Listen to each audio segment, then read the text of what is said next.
Livro de 2 Reis de Israel, capítulo de número 6, dos versículos de número 1 até o versículo de número 7. Por bondade, quem encontrou, diga comigo: achei a espada do Espírito. E discorre a palavra do bom mestre. E disseram os filhos dos profetas a Eliseu: eis que o lugar em que habitamos diante da tua face nos é estreito. Vamos, pois, até o Jordão, e tomemos de lá cada um de nós uma viga, e façamo-nos ali um lugar, para habitar ali. E disse o profeta: ide. E disse dos moços: serve-te de ires com os teus servos. E disse o profeta: eu irei. E foi com eles. E chegando eles ao Jordão, cortaram madeira. E sucedeu que, derribando um deles uma viga, o ferro caiu na água. E clamou e disse: ai, meu senhor, porque era emprestado. E disse o homem de Deus: onde caiu? E mostrando-lhe ele o lugar, cortou um pau e o lançou ali e fez nadar o ferro. E disse o profeta: levanta-o. Então ele estendeu a sua mão e o... Meus queridos, amados irmãos e irmãs, redobre a vossa atenção, porque toda atenção é pouca. Todos nós somos sabedores de que quando nós fazemos um ajuntamento espiritual como este, o nosso Deus requer de nós reverência. Haja vista se um certo pregador chamado Salomão estivesse nesta noite ministrando no meu lugar, ele estaria nos exortando, conforme ele escreve em Eclesiastes, no capítulo de número 5, no versículo de número 1, dizendo: quando entrares na casa do Senhor teu Deus, guarda o teu pé, inclina-te mais a ouvir do que oferecer sacrifícios de tolo, pois não sabes que lhes fazem mal. É de fato que há muitas igrejas odiernas que têm feito da casa do Senhor uma passarela ou um shopping da vida, mas a casa de Deus é um local de buscarmos a sua face e de engrandecermos o seu nome. Nós estamos aqui para bendizer, para se alegrar em sua presença. É isso que o salmista declara em Salmos de número 122, no verso de número 1, quando ele diz que se alegrou quando lhe disseram: vamos à casa do Senhor. Porque na casa do Senhor nós encontramos uma fartura de alegria. Esta fartura de alegria não se dá por meninice ou criancice, quando dizem: olha o anjo com a chave do carro, ou o anjo com a taça da vitória. Não, esta fartura de alegria se manifesta por meio dos louvores e por meio das orações, e principalmente por sua palavra que é pregada. Porque todavia que esta palavra que nós pregamos é uma palavra viva, conforme discorre em cartas aos Hebreus, no capítulo de número 4, no versículo de número 12, quando o autor nos diz que toda a palavra de Deus, ela é viva e eficaz e mais penetrante do que qualquer espada de dois gumes, e penetra ela até a divisão da alma, do espírito e das juntas e medulas, e é apta para discernir os pensamentos e intenção do meu e do teu coração. É de fato que somente a palavra de Deus que traz um verdadeiro avivamento espiritual. Louva a Deus, porque o Senhor tem vos separado um pastor para esta casa, obreiros para esta casa, mulheres para esta casa, que amam, pregam a palavra de Deus. Porque pode chamar o pregador mais renomado, pode colocá-lo aqui, ele pode berrar, pode gritar, pode ficar rouco, mas se não tiver a palavra de Deus, não tem transformação, não tem avivamento, não tem santificação. É isso que Abacuque, escrevendo no capítulo de número 3, no versículo de número 2, ele vai dizer: Senhor, eu não ouvi coisa do Instagram, muito menos do Facebook, nem do Zap Zap, mas Senhor, ouvi a tua palavra e temi. Aviva a tua obra no meio dos anos, e no meio dos anos a notifica, e na ira lembra-te da misericórdia. Palavra que é esta que arranca toda ansiedade, conforme diz Salomão em Provérbios capítulo 12, no versículo de número 25, que a ansiedade no coração do homem o abate, mas mas uma boa palavra o alegra. Palavra que é esta que o apóstolo Paulo, escrevendo a sua primeira carta a Timóteo, no capítulo de número 4, no versículo de número 9, Paulo vai dizer: porque esta palavra ela é fiel e digna de toda aceitação.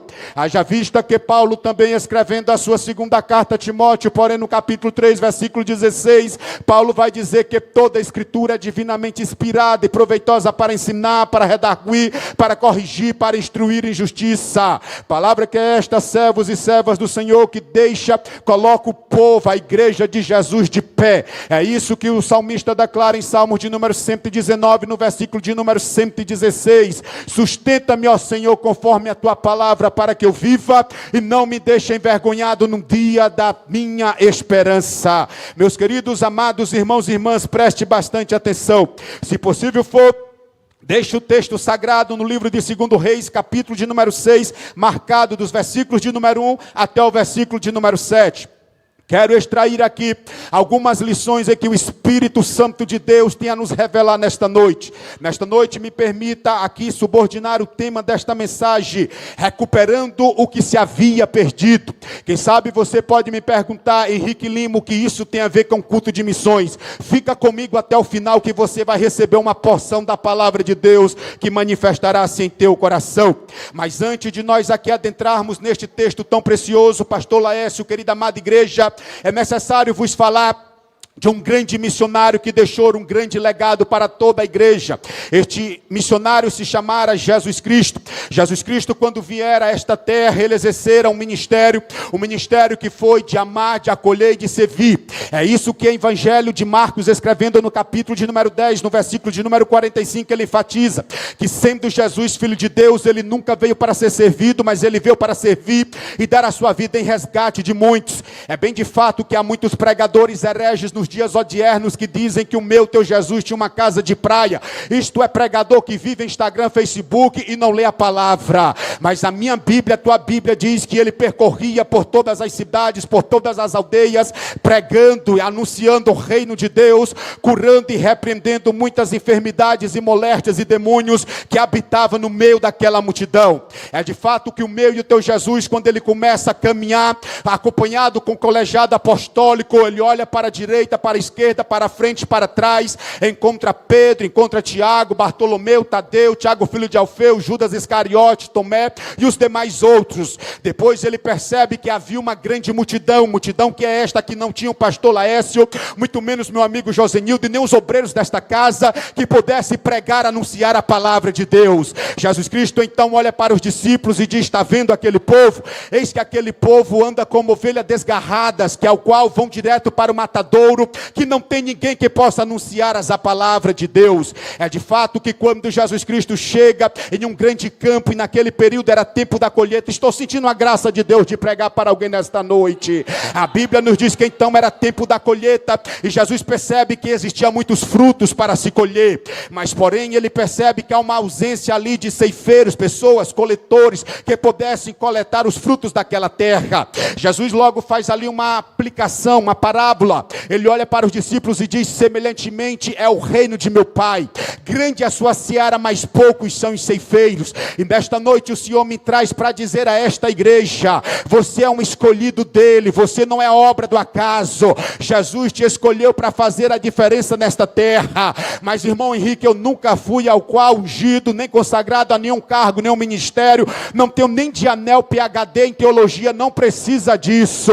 O que precisa é um coração que queime, arda para pregar as boas novas e anunciar o reino de Deus. Meus queridos, amados irmãos e irmãs, preste bastante atenção, para que nós possamos usar aqui do texto que ora acabamos de ler. É necessário ainda vos dizer que Jesus Cristo, ele depois que morre, ao qual pagando o alto preço, morte de cruz por meus teus pecados, ele ressuscita. Jesus Cristo ainda passa por 40 dias sobre esta terra, ministrando e propagando o reino de Deus. Mas antes de Jesus Cristo Cristo, ele subir assunto aos céus, ele vai deixar uma última mensagem. A última mensagem de Jesus vai se encontrar em Marcos, capítulo de número 16, a partir do versículo 15, que nossa irmã falou aqui. E disse Jesus: ide por todo mundo, pregai o evangelho a toda criatura, e todo aquele que nele crê for batizado será salvo, mas quem não crê será condenado.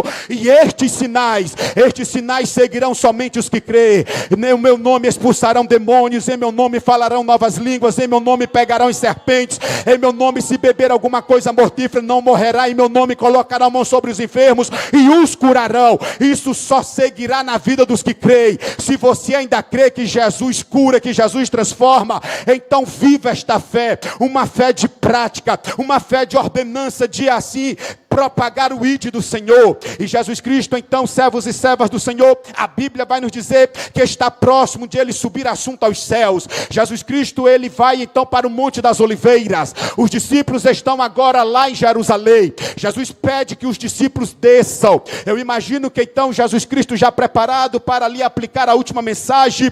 Ou quem sabe Pedro olha para João e pergunta: João, qual vai ser a última mensagem do mestre? Mas não foi preciso perguntar, porque em Atos dos Apóstolos, capítulo de número 1, a partir do versículo de número 4, Jesus vai dizer da seguinte maneira: mas vocês precisam ficar em Jerusalém, vocês não podem se ausentar de Jerusalém, porque se vocês saírem de Jerusalém, vocês não receberão a promessa. Eu vou repetir porque o Espírito de Deus está mandando. A promessa só chega na vida de crentes que ainda está em Jerusalém. Jerusalém é a igreja, Jerusalém é a casa do Pai. Aí Jesus vai dizer: vocês precisam ficar em Jerusalém, até que do alto se cumpra a promessa que de mim ouvistes. Que promessa é esta? Promessa é esta que saíra da boca do profeta Joel, no capítulo de número 2, nos versículos 28 e 29, quando o profeta diz que nos últimos dias, diz Deus, ele derramará do seu espírito sobre toda a carne. Vossos filhos e as vossas filhas profetizarão,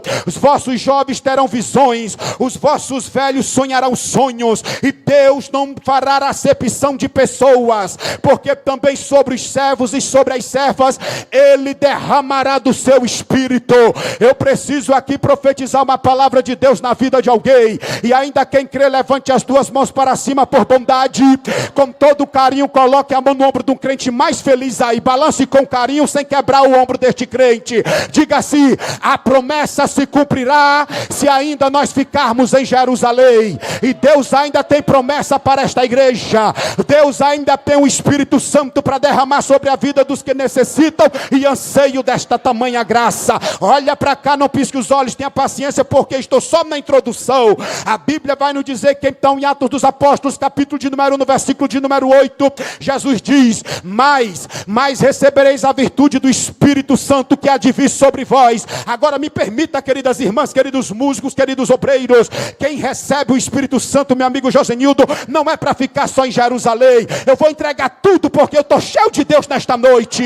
Quem é cheio do Espírito Santo não fica só para pregar em Jerusalém. Quem é cheio do Espírito Santo não fica só para cantar aqui em Jerusalém, porque pregar em Jerusalém, igreja é mole, cantar em Jerusalém, igreja é fácil. Mas quem é cheio do Espírito Santo, Jesus disse: mas vocês serão minhas testemunhas também em toda a Judeia, Samaria e até os confins da terra. Ainda há púlpitos em esquinas que Jesus tem levantado, ainda há púlpitos na casa de homens e mulheres que ainda não têm ouvido a palavra de Jesus, ainda há púlpitos na casa de pessoas doentes, e Jesus nesta noite fala à sua igreja: eu vos enchi com meu espírito, eu derramei meu espírito sobre vós, não para pegar o azinho deste ar-condicionado, mas saquear a barra do Ceará, arrancar vidas da mão de Satanás e povoar o seu reino para a sua glória.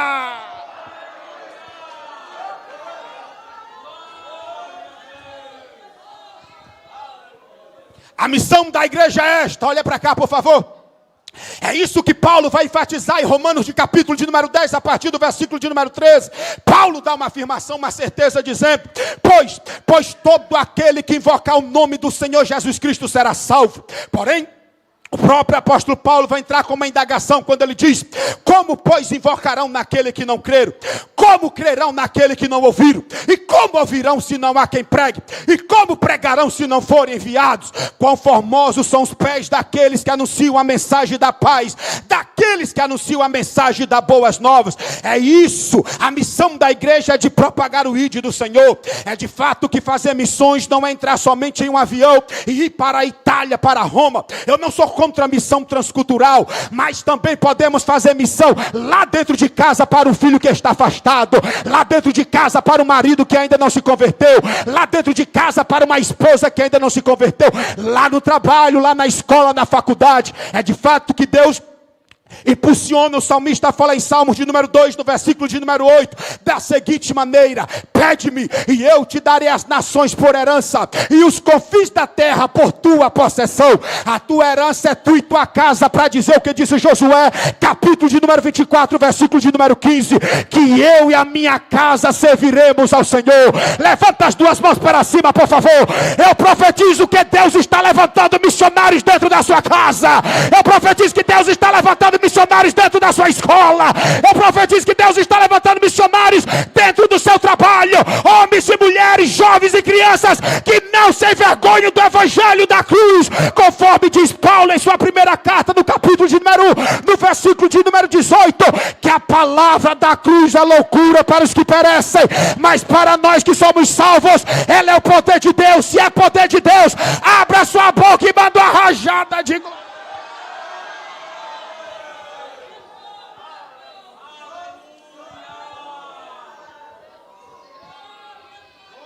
Preste atenção, igreja Arpoador, por favor, me entenda nesta noite. E nisso Deus deu os dons e talentos. Deus deu os dons e talentos a jovens, obreiros, homens e mulheres que eu prego nesta noite. A você que nos escuta. Deus deu um dom de pregar. Deus deu um dom de cantar. Deus deu um dom de profetizar. Deus deu um dom de curar. Eu não prego para pessoas quaisquer. Eu não prego para estátuas. Eu prego para homens e mulheres que Deus deu como profeta e como profetiza. Me diga, eu não vim pregar outra coisa a não ser a palavra. Deus olhou para Jeremias, filho de Uquias, e Deus falou em Jeremias, capítulo de número 1, no versículo de número 5. Ó Jeremias, antes que eu te formasse no ventre de tua mãe, Jeremias, eu já te conhecia. E antes que tu saísse da madre, eu te santifiquei, e as nações fui eu que te dei por profeta. E se isso é verdade, bata na mão de alguém, diga: você não é obra do acaso, mas você é profeta, você profetiza, você é instrumento, você é ferramenta nas mãos de Deus nesta terra. Agora me escute, igreja. Nós estamos vivendo nos últimos dias. Nos últimos dias há uma igreja, pasme por favor, que não exerce mais a missão, que não exerce mais os dons, que não exerce mais os talentos. Igrejas que não conseguem mais sair pelas periferias. Igrejas que não conseguem mais visitar os afastados. Porque é isso que Jesus deseja da sua igreja. E eu pedindo uma palavra revelada do Espírito Santo, e o Senhor falou fortemente ao meu coração: meu filho, ainda eu quero restaurar dons, ainda eu quero restaurar ministérios. E Jesus me trouxe nesta noite para dizer para alguém que não ora mais como orava. Jesus me trouxe nesta noite para dizer para alguém que não lê mais a Bíblia como orava, que não canta mais como cantava, que não sente mais alegria de servir o seu reino como sentia. Te prepara, porque antes deste culto terminar, tu vai sair daqui nas asas do anjo. Tu vai chegar em casa falando em línguas estranhas, vai passar a semana falando em línguas estranhas, e vai bater no peito e vai dizer: maior que me chamou do que aqueles que estão com eles lá fora. Agora percebe, igreja, olhando para o texto que ora acabamos de ler, meu amigo Josenildo, queridos obreiros, olhe para cá, não pisque os olhos. A Bíblia vai nos falar de um profeta. Prega comigo, falar de um. Vai ficar melhor, falar de um.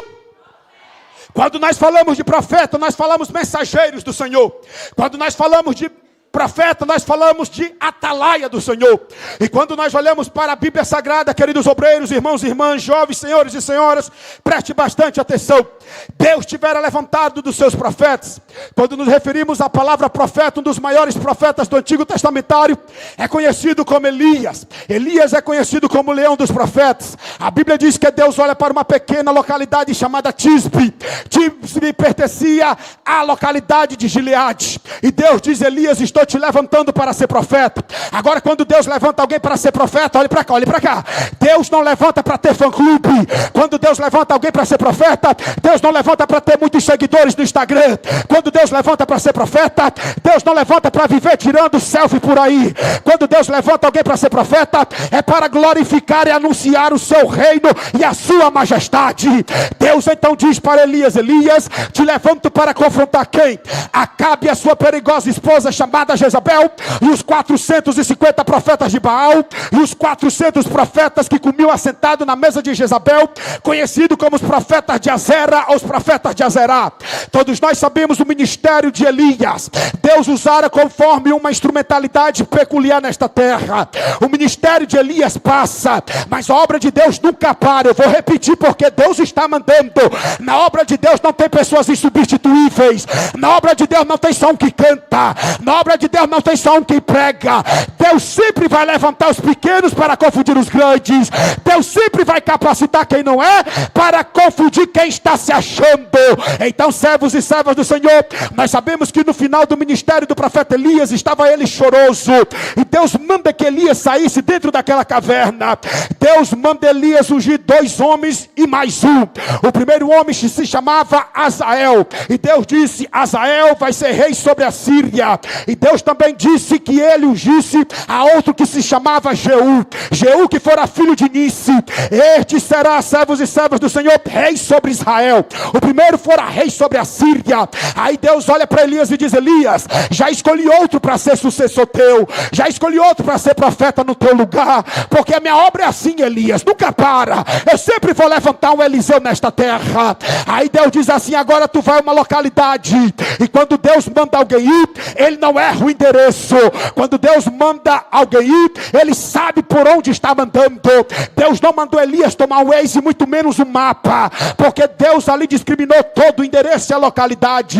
Deus disse: vai até uma cidade chamada Abel-Meolá. Chegando lá, tu vai encontrar um filho de um fazendeiro, que é o qual seu pai se chama Safate, e este se chama Eliseu. A Bíblia nos diz então, amada igreja de Jesus, que Elias joga o seu manto, joga a sua capa sobre Eliseu. Eliseu entendeu que ali Deus estava lhe chamando para o ministério. Agora preste atenção, por favor. Quando Deus chama Eliseu para o ministério, ele estava arando a terra com a 12ª junta de bois e com o instrumento. Eliseu percebe que ali é uma chamada profética. Ele vai matar os bois e sacrificar ao Senhor e colocar fogo naqueles aparelhos. O que quer dizer com isto? É porque quando Deus chama alguém para uma obra, você não pode mais retornar. Quando Deus lhe convoca para uma missão, você não pode mais olhar para trás. E a palavra de Deus que está ardendo no meu coração nesta noite é: aquele que coloca a mão no arado e olha para trás não é digno do seu reino. Então Jesus libera uma palavra nesta noite para a sua igreja. Levanta as 2 mãos, por favor, levante, só quem crê, levante. Romanos de capítulo 8, versículos 38 e 39, lá vai. Estamos certos de que nem a morte, nem a vida, nem os anjos, nem o principado, nem a potestade, nem o presente, nem o povo, nem a altura, nem a profundidade, nem alguma outra criatura nos poderá separar do amor de Deus que está em Cristo Jesus. Se isso não te constrange, cumprimente alguém que está do seu lado e diga: não olhe para trás, não desista da chamada, não recue, porque Jesus te deu dom e talento para te usar com poder e glória nesta terra. Aplauda o nome de Jesus, aplauda.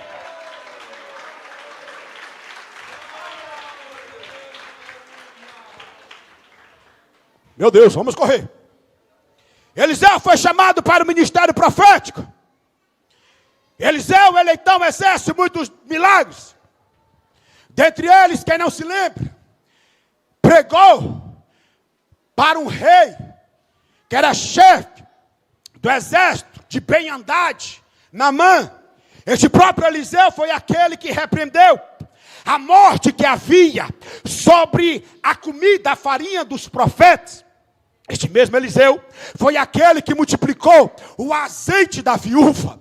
Este mesmo Eliseu, servos e servas do Senhor, que é o qual trouxe vida ao filho de uma mulher que residia em Sunem, conhecida como Sunamita. Agora este próprio Eliseu, ele é o novo diretor das escolas de profeta. Como assim? Olha para cá.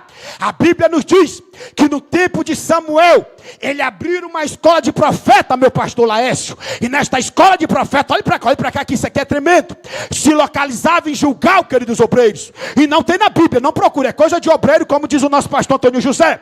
Eu imagino que Samuel, não meu como da irmã Meire, mas o Samuel de Elcana, juntamente com Ana, a Bíblia vai nos dizer que então ele era o presidente das escolas de profeta. Eu imagino, queridos obreiros, minhas irmãs, ele ficava assim na entrada e perguntava: quem trouxe smartphone? Se trouxe, desliga ou deixa aí fora, porque quem entrar vai mergulhar nas escrituras, vai mergulhar na palavra de Deus, porque as escolas de profeta faziam aquilo que diz o salmista, Salmo 1, verso de número 2, que o prazer do justo está na lei do Senhor, e na sua lei medita de dia e de noite. Então, todavia, quem entrava nas escolas de profeta era para estudar o Pentateuco, era para estudar as escrituras sagradas. Agora ele passa. O novo diretor fora também Elias. Elias, ele fundiu outras escolas de profeta em Gilgal, Ramá, Betel. Agora Elias passa.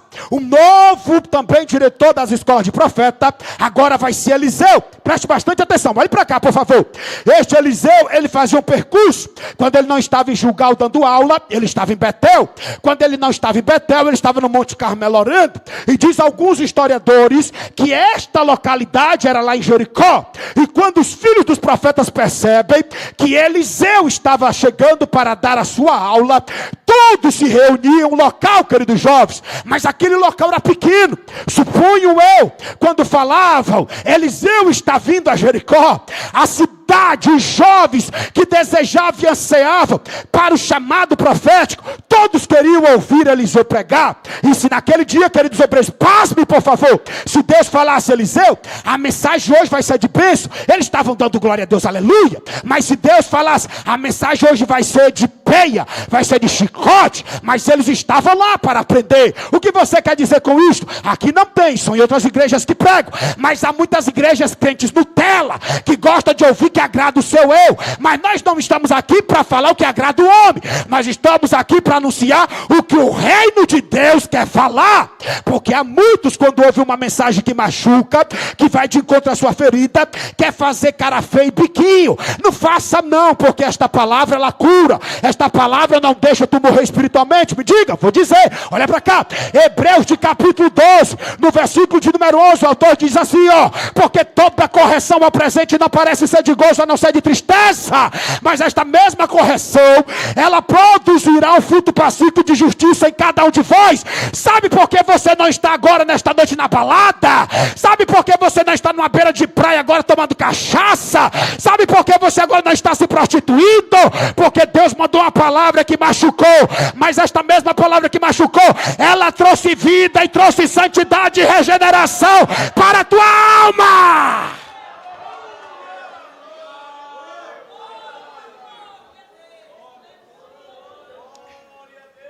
Olha para cá, olha para cá.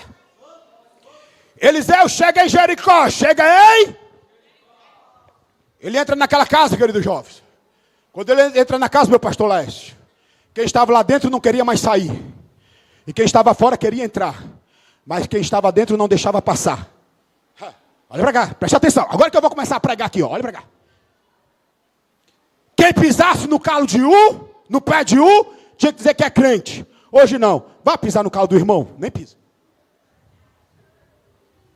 Quem desse uma cotovelada no outro, tinha que cantar glória, glória, aleluia. Mas eles chegam para Eliseu, queridos jovens, e dizem assim: meu senhor, é o seguinte, a casa é pequena.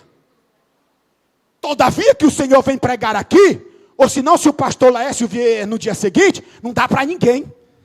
Todos querem ouvir a mensagem. Senhor, a gente quer fazer um congresso aqui, mas como virão outros jovens? O local é pequeno. Olha para cá, olha para cá, olha para cá. Aí eles dizem assim: temos uma ideia. Nós queremos descer ao Jordão.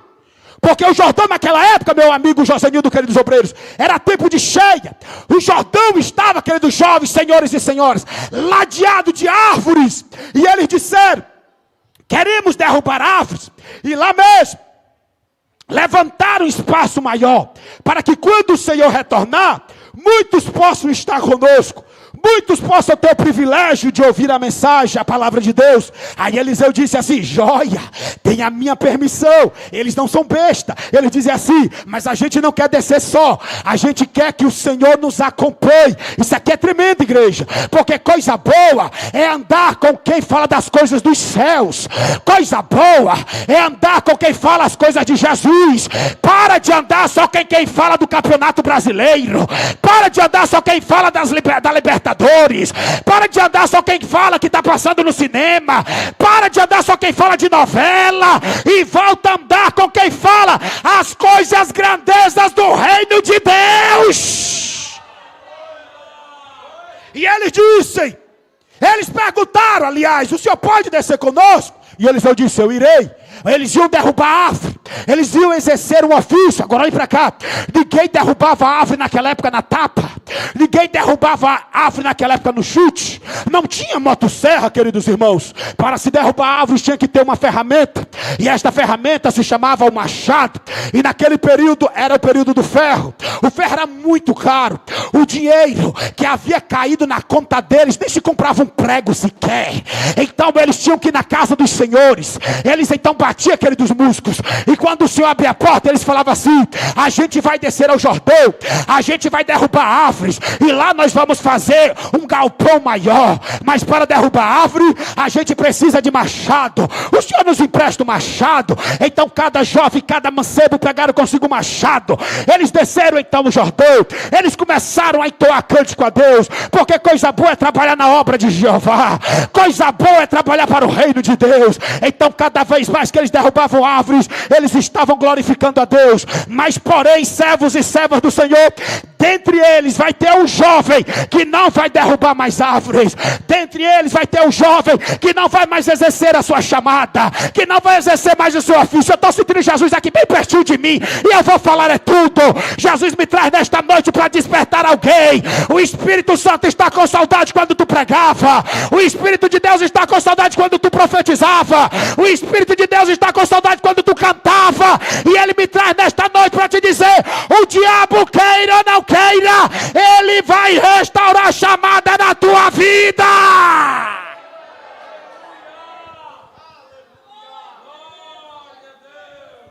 E a primeira verdade, igreja, escute-me, que nesse texto eu vou extrair para vocês, está no versículo de número 5.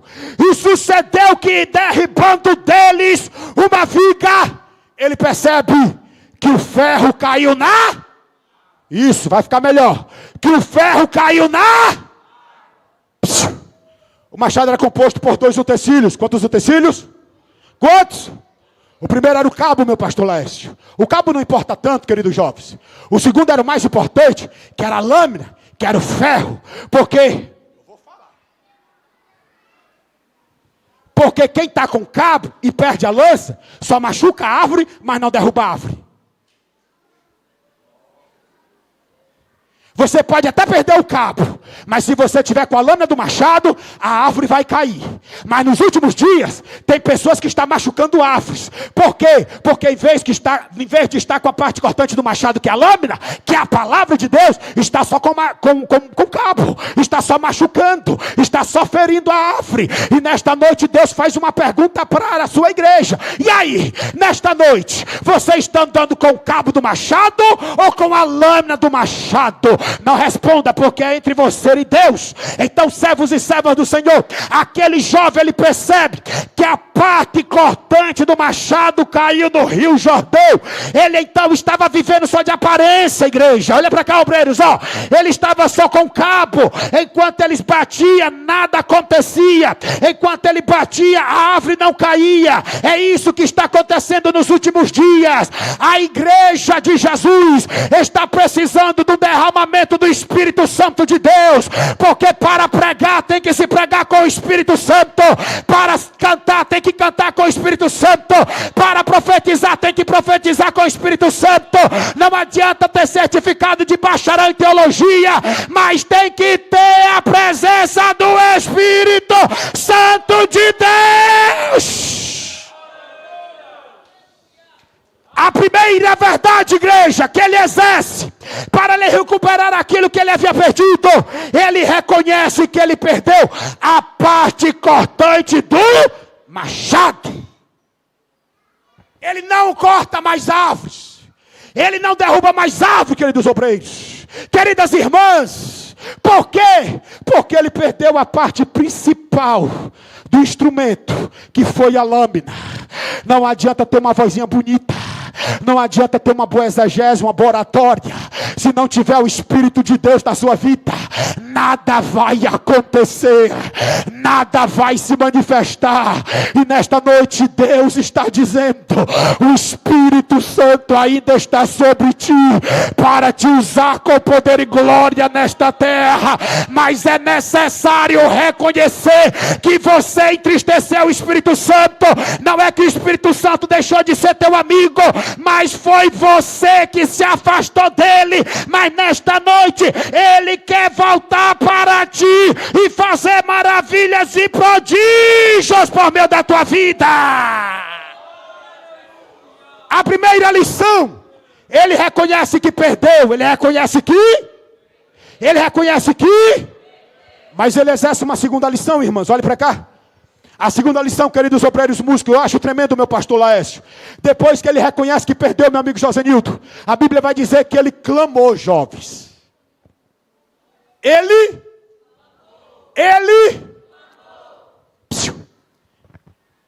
Quem perde um ministério, um dom, um talento, você não vai encontrar nos shoppings da vida, não.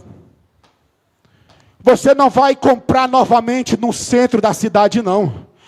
Dons e talentos só se tem se a gente clamar ao dono. E o dono aqui não é quem prega, não é o pastor, não é quem canta. O dono é Jesus. E Jesus só restaura quem clama.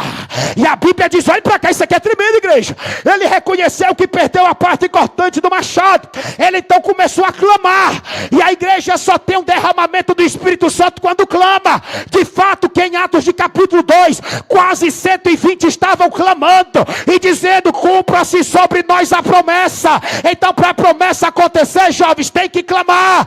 Tem que dizer, Jesus, manifesta a tua glória.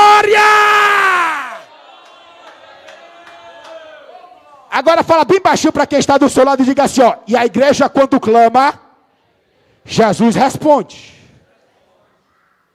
Deixa eu contar um testemunho aqui bem breve. Estava vindo da cidade de Canindé, meu pastor Laércio. Tem a ver com clamor, viu? Por favor, olha para cá. Esperando o Guanabara chegar, queridos obreiros, com saudade da família. Aí sentou um jovem do meu lado. Aí olhou para mim e disse, o senhor é crente?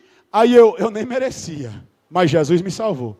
Ele olhou para mim, jovem, era como vocês, e disse, eu fui crente. Por que você não é mais? Porque eu fui setado. Como assim? Falaram para mim que lá no céu tem ramal. Foi por isso que eu não entendi até hoje sair da igreja. Jesus, que heresia é essa? Aí ele disse, é por isso que eu quero que o senhor me explique hoje. É verdade que lá no céu tem ramal? E eu só saio daqui quando o senhor me explicar. Aí eu, Jesus, agora pegou. Aí o Espírito Santo me ajuda. Aí o Espírito Santo veio, jovens, e diz assim, fala para ele que no céu tem ramal. Mas o ramal daqui é diferente da Vivo, da Claro, da Oi, da TIM. Porque sempre quem liga, nunca dá fora de área. Ele não se conteve, queridas irmãs. Ele olhou para mim e disse, se tem ramal, tem número. Aí eu, Jeová pegou. E se tem número, eu quero que você me diga. Aí eu, papai, e aí o que eu falo? Aí Deus veio e disse, manda ele sentar e fala para ele que tem vários ramais aqui. Diga para ele que o primeiro ramal está em Jeremias de capítulo 33, verso 3. Clamas a mim porque eu te responderei coisas grandes e ocultas e firmes que não sabe. Ele diz, tem segundo ramal? Tem. Jeremias de capítulo 29, dos versículos 11 ao 13, assim diz o Senhor. Porque eu pensei os pensamentos que penso de vós, pensamento de paz e não de mal, para vos dar o que esperais. Então me invocareis, ireis a mim, eu vos ouvireis e buscar-me e me achareis quando me buscardes de todo o vosso coração. Ele tem o terceiro ramal? Tem. Segundo Crônicas de capítulo 7, versículo 14. Se o povo de Deus que se chama pelo seu nome se humilhar e orar e buscar a sua face e se converter dos seus maus caminhos, porém é Deus dos altos céus que perdoará os seus pecados e sarará a sua terra. Ele estou para voltar para Jesus, mas espera que tem mais ramal. O quarto ramal está lá em Salmo de número 34, versículo 15.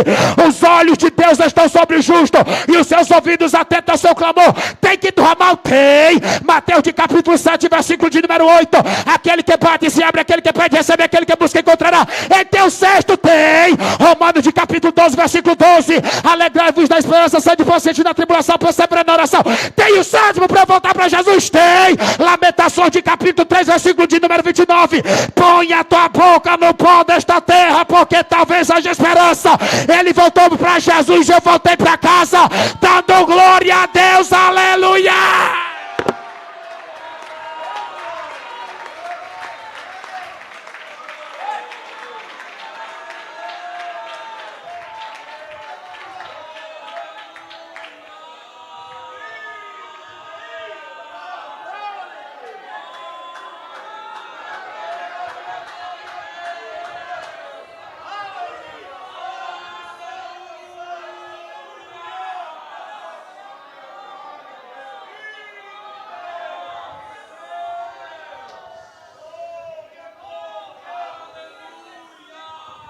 Jovens, irmãos e irmãs, não tem muito segredo não.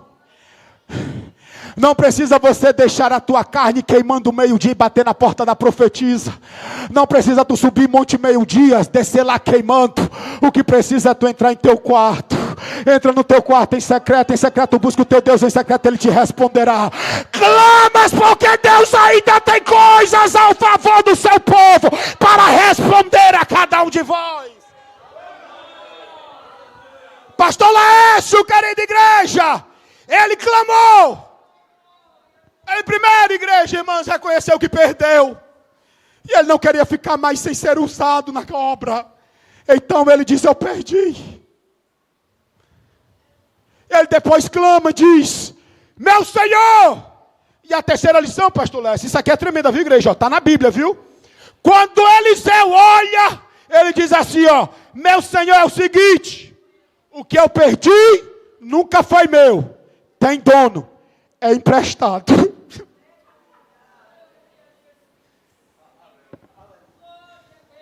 Músicos, olhem para mim, por favor. Deus vos deu um dom, talento. Se vocês tocam, se vocês cantam, esse dom tem dono. Obreiros, se vocês pregam, se vocês ensinam, irmãs, se vocês oram, jovens, se Deus vos usa, queridos ouvintes, se Deus vos usa, nunca se ache que é você que tem todo o poder, nunca se ache que é você que sabe dar o jeitinho. Isso são as misericórdias e a graça de Deus, e essas ferramentas e estes dons têm dono, e este dono se chama Jesus Cristo. Com todo respeito, nós estamos em família. Levanta o dedão assim, ó. Quem tem dedão ainda, por favor? Quem tem? Com todo respeito, ó. Olha para o crente mais feliz e faça assim, ó. Não é meu, não é teu. Se a gente canta, não é para nossa glória. Se a gente prega, não é para nossa glória. Se a gente ora, não é para nossa glória. Se a gente fala alguns textos da Bíblia Sagrada, não é para nossa glória. Porque tudo é para a glória de Deus. Porque tudo é dele, para ele são todas as coisas. Jovens, obreiros, senhores e senhoras, se tem dono, se prepare, que no grande dia o dono vai querer de volta. Pastor Laércio, Queridos irmãos, igreja Arpoador, olhe para cá. Quando acontecer aquilo que diz Paulo em 1 Tessalonicenses capítulo 4, a partir do versículo 16. Porque o mesmo Cristo que subiu descerá com a voz de alarido, com a trombeta de Deus, com a voz de arcanjo. E os que morreram em Cristo ressuscitarão primeiro, e nós que ficarmos vivos seremos arrebatados juntamente com eles para as nuvens, e lá encontraremos a glória e a face de Deus, do Pai Todo-Poderoso.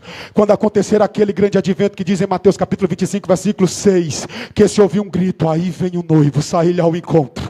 Quando acontecer aquilo que disse Paulo em 1 Coríntios capítulo 15, a partir do versículo 51, eis que vos digo um mistério, que nem todos dormiremos, mas todos seremos transformados num abrir e fechar de olhos ante a última trombeta. Porque os que morreram em Cristo ressuscitarão primeiro, e nós que ficarmos vivos seremos transformados. Porque convém que isto que é corruptível seja visto da incorruptibilidade, isto que é mortal seja visto da imortalidade. E quando isto que é corruptível seja visto da incorruptibilidade, isto que é mortal seja visto da imortalidade, então cumpre-se a palavra que está escrita: tragada foi a morte na vitória. Onde está a morte, o teu aguilhão? Onde está o inferno, a tua vitória? Porque o aguilhão da morte é o pecado, a força do pecado é a lei. Mas graças a Deus que nos dá vitória por meio do nosso Senhor Jesus Cristo e Salvador. E quando os portões celestiais se abrirem, Deus olhar para mim, para você, Ele vai dizer: me devolve de volta os dons que eu te dei, os talentos que eu te confiei, o dom de cantar, o dom de pregar, o dom de evangelizar. Aí Ele vai perguntar assim: pastor Laércio, os dons que eu te dei de curar, em quantos enfermos tu curou? Em quantos enfermos tu orou? O dom de pregar, tu pregou para quantos? Igreja, escutem-me por favor, porque em Jerusalém,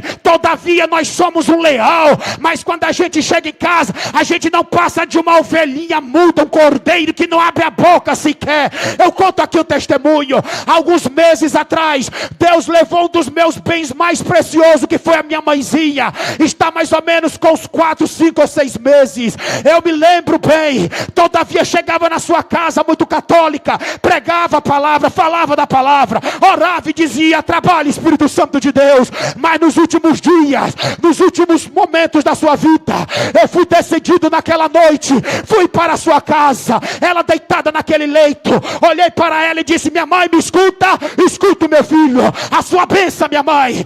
Hoje eu estou aqui para te falar de uma palavra que, por mais que o teu corpo agora adormeça, mas a tua alma, o teu espírito, Jesus vai guardar e vai despertar para o grande dia da sua vinda. E comecei a falar sobre o pecado, comecei a falar desde Gênesis, trouxe sobre o pecado, arrependimento, trouxe sobre, por meio da graça de Jesus, sobre o grande preço, preço de morte, morte de cruz. E no final, pastor Laércio, olhei para ela e disse: mamãe, quer aceitar Jesus hoje? Ela: eu quero. Então abra sua boca e repita as palavras que eu pedirei.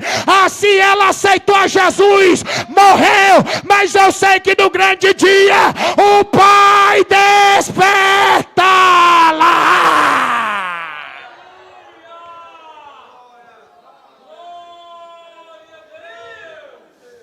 Igreja, fecha a Bíblia e termina agora. Mas escute antes de terminar.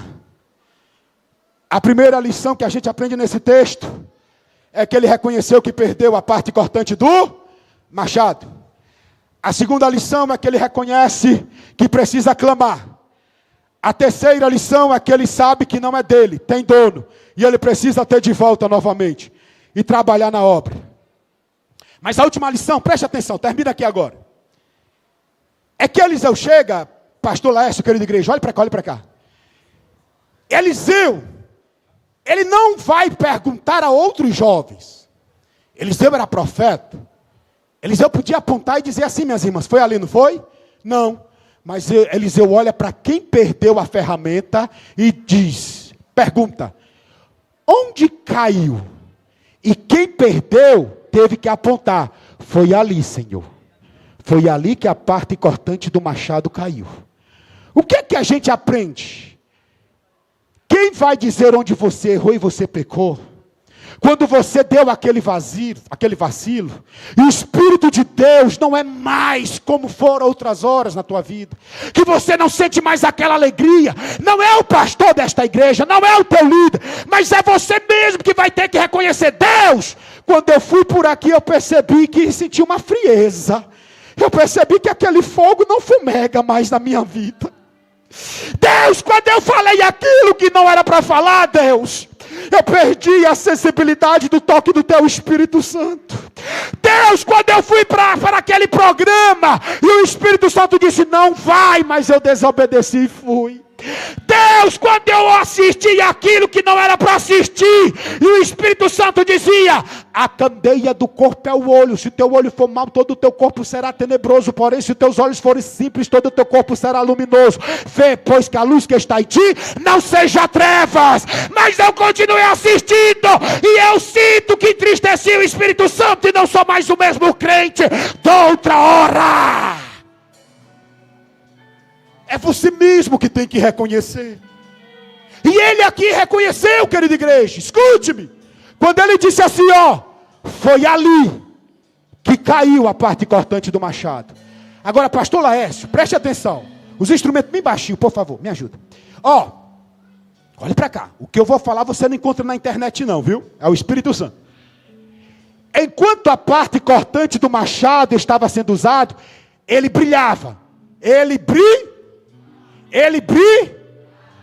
igual o Espírito Santo na vida do crente. Pode chegar aqui, pode esquecer de passar a maquiagem, mas se tem a presença do Espírito Santo, vão olhar para ti e vão dizer assim: que luz é esta? Pode vir até com os cabelos lá em cima, mas olha para ti e pergunta: que luz é esta que brilha sobre ti? Aí quando você peca, aí você pode passar a maquiagem que for, mas olham para ti e dizem: tu perdeu aquele brilho. O que você quer dizer com isso? Vou dizer bem direitinho, jovens, olha para cá. Enquanto a lâmina estava sendo usada, meu pastor Laércio, querido Josenildo, olha para cá, obreiros, ó, brilhava. Mas depois que a lâmina cai no fundo do Jordão, era barrento, meu pastor Laércio. O barro, a lama, tira o brilho daquilo que brilhava. É igual o pecado na vida do homem e da mulher. Quando o pecado vem, você não brilha mais como brilhava. É isso que Satanás quer fazer com a igreja de Jesus. O que Paulo diz em Romanos de capítulo 3, versículo 23? Porque todos pecaram e destituídos estão da glória de Deus. O que Paulo fala em Romanos de capítulo 5, versículo 12? Que por um homem, que homem foi este? Adão. Entrou o pecado no mundo, e com o pecado a morte. Assim o pecado e a morte passou a reinar sobre todos. É por isso que todos pecaram e destituídos estão da glória de Deus. Olharam para aquele e disseram: nunca vai pecar. Quem? Davi, considerado segundo o coração de Deus. E Davi fez a oração do perdão, Salmo 51, verso de número 2, ele diz: lava-me completamente da minha iniquidade, purifica-me do meu pecado. No mesmo Salmo 51, no versículo de número 5, ele vai dizer: eis que a iniquidade fui formado, e em pecado me concebeu a minha mãe. Aí você me pergunta nesta noite: Henrique Lima, quem vai nos justificar? É aquele que o profeta Isaías, filho de Amós, no capítulo de número 9, no versículo de número 2, ele diz: o povo que andava em trevas viu uma grande luz, e os que habitavam na região da sombra da morte, resplandeceu-lhes a luz. O mesmo profeta no capítulo 9, porém no versículo de número 6, ele vai dizer: porque nos nascerá um menino e um filho se nos dará, o principado, ou seja, todo o governo estará sobre os seus ombros, e o seu nome lá vai, será maravilhoso, conselheiro, Deus forte, Pai da eternidade, e príncipe da paz. É Jesus. Fica de pé, por favor, igreja. As irmãs me ajudam? Os irmãos me ajudam. Com a permissão do pastor Laércio, por favor, me permita 2 convites nesta noite. Ele apontou, Eliseu pegou um pedaço de pau e jogou lá, meu pastor Laércio. Igreja, jovens, se tivesse um estudante de física, iria zombar do profeta do Senhor, meu pastor Laércio. Porque a física diz o quê? Que a lei da gravidade, tudo que é pesado não sobe. Isso é na lei do homem, na lei da gravidade. Mas na lei de Deus ele faz como ele quer. É por isso que ele pega traficante e transforma em pregador. Ele pega mulher prostituta e transforma em a mulher de oração. É só Deus que é especialista para fazer isso, igreja. Aí quando ele joga, lança um pedaço de pau, igreja, o que estava lá no fundo do Jordão, como eu queria estar lá só de cantinho, só para ver, ó queridos músicos. A Bíblia diz que começa a flutuar, que começa a subir, e aquele instrumento. Eliseu então olha para outros jovens e ele vai dizer assim: não, ó, ei, aquele que usava perdeu, foi irresponsável. Não, Eliseu olha para aquele que reconheceu que perdeu. Eliseu olha para aquele que reconheceu que tinha que clamar. Eliseu olha para aquele que reconheceu que não era dele, era emprestado. Eliseu olha para aquele que apontou e disse que foi ali que perdeu. E Eliseu disse para ele mesmo: estica a tua mão e toma de volta.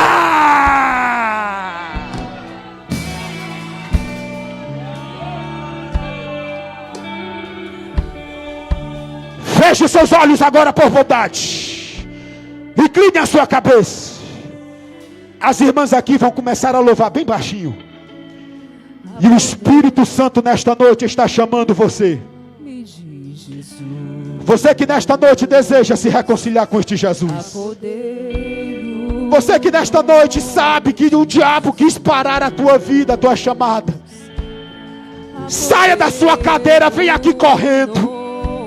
Você que nesta noite quer sair daqui com a vida convicta de que se Jesus voltar, Ele vai te arrebatar. Mas é preciso uma reconciliação. Cadê você nesta noite? Jesus marcou este culto para marcar e transformar a tua vida. Então não deixe para amanhã o que você pode fazer hoje. Cadê a primeira vida que deseja se reconciliar nesta noite? Cadê a primeira vida que deseja aceitar a Jesus como Salvador? Cadê você que nesta noite quer entregar a sua vida para o Pai? Saia da sua cadeira, porque nós queremos orar por sua vida.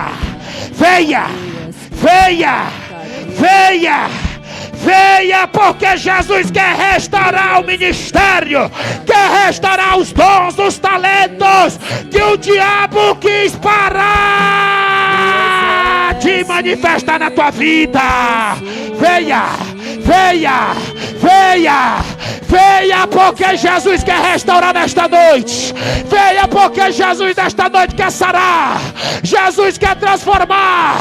Jesus quer te dar vida e vida em abundância.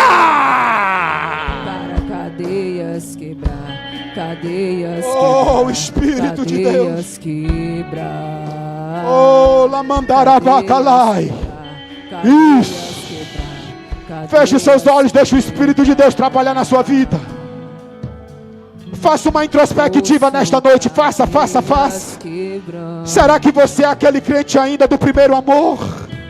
Será que ainda arde no seu coração o desejo, a vontade de servir piamente o teu Deus? Se não tem, se você já chegou aqui tão cansado, eu quero orar por sua vida. Eu quero interceder por sua vida. Saia da sua cadeira, então venha correndo aqui, porque eu quero pedir a Deus por você. Você que outra hora falava em línguas estranhas, hoje não fala mais. Ou você que nesta noite deseja receber o derramamento da visitação do Espírito Santo de Deus, venha nesta noite aqui na frente, que eu quero orar por sua vida. Você que deseja de uma restauração, você que deseja uma cura na sua alma, você que deseja que Deus possa te visitar, saia da sua cadeira e venha correndo nesta noite, porque Jesus está aqui. Jesus está aqui. Jesus está aqui. O diabo não vai empatar a obra que ele começou. O diabo não vai impedir os projetos que ele designou. Venha nesta noite, porque o Espírito de Deus está com saudade de te usar nesta terra.